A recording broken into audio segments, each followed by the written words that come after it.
La sífilis, también llamada bubas o boas, es una enfermedad social que sigue siendo un tema controversial.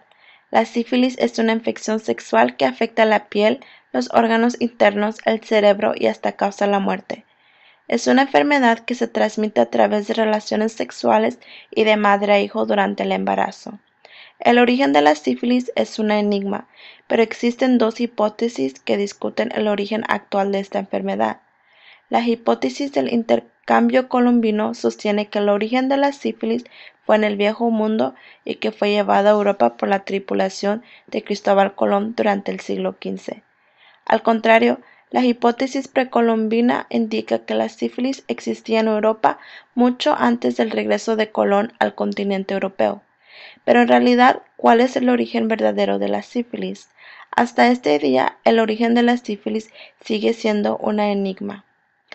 La fiebre amarilla es otra enfermedad antigua que estaba presente entre los indígenas antes del descubrimiento en el año 1480.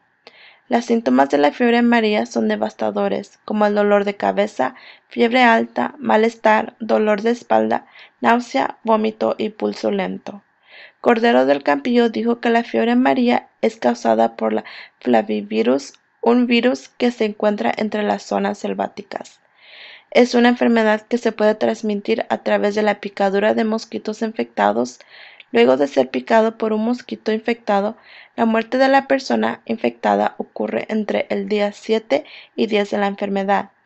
La fiebre amarilla es una enfermedad mortal que era desconocida por los europeos antes de su llegada a América, ya que era una enfermedad que existía a este lado del Atlántico, donde había condiciones climáticas para el desarrollo del mosquito de la fiebre amarilla. La fiebre amarilla fue una enfermedad nueva, terrible y mortal que atacó físicamente a las tropas españolas durante su llegada al Nuevo Mundo. Las enfermedades que los españoles importaron al Nuevo Mundo fueron devastadoras para las poblaciones indígenas, ya que nunca habían sido expuestos a estos tipos de patógenos y no tenían los anticuerpos necesarios para combatir estas enfermedades. La primera pandemia grande fue la gripe, que se dice que empezó en la Isabela, isla de Santo Domingo, en las Antillas. Al desembarcar los españoles también llegaron animales domésticos como los caballos y los puercos. Las investigaciones han demostrado que estos animales eran portadores de la influenza que causa la gripe. Inmediatamente después de afectar a los españoles, aseguran los cronistas que los indígenas comenzaron a morir en número infinito. Diego Álvarez Chanca, médico que acompañó a Colón, es el primero en decir que la gripe afectaba más intensamente a los indígenas. La viruela fue introducida en Santo Domingo en 1518 y en México en 1520. Esta enfermedad fue la causa principal de mortalidad entre los indígenas en el continente americano.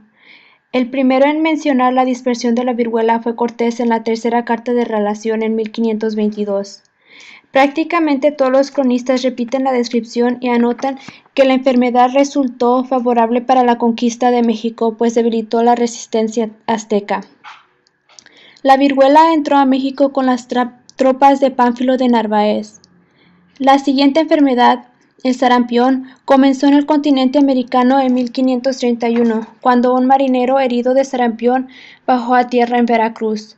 Como los indígenas ya tenían experiencia con la viruela, cuando el sarampión llegó, ellos sabían que no debían bañarse junto y tomaban más precauciones. Por esta razón, el sarampión no tuvo tan mortíferos efectos. Los sistemas inmunológicos de los indígenas no estaban preparados para las nuevas enfermedades y gérmenes que fueron traídos por los españoles. Ellos no tenían los recursos para tratar las enfermedades que atacaban sus cuerpos. No había recursos para ayudarlos y no tenían remedios caseros porque muchas de las enfermedades eran nuevas. Los indígenas confiaban en la ayuda de la religión para curar sus enfermedades. Ellos le rezaban a santos y dioses para ayudarlos a que se curaran las enfermedades que sus cuerpos nunca habían tenido que combatir. Muchos, a causa de la desesperación, recurrieron a la brujería. No fue hasta el siglo XVI cuando unos hospitales fueron establecidos en ciertas partes de la Nueva España. En México, los hospitales más serviciales a los indígenas fueron establecidos por misioneros franciscanos.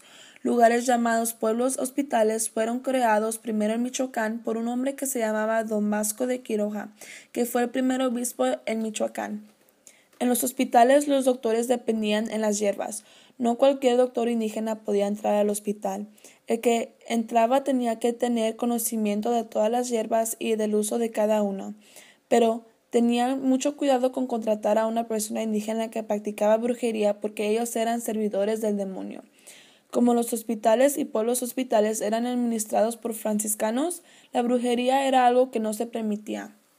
El Hospital de la Mujer, que también se llamaba Hospital de Nuestra Señora de los Desamparados, fue fundado en 1582 por el doctor Pedro López.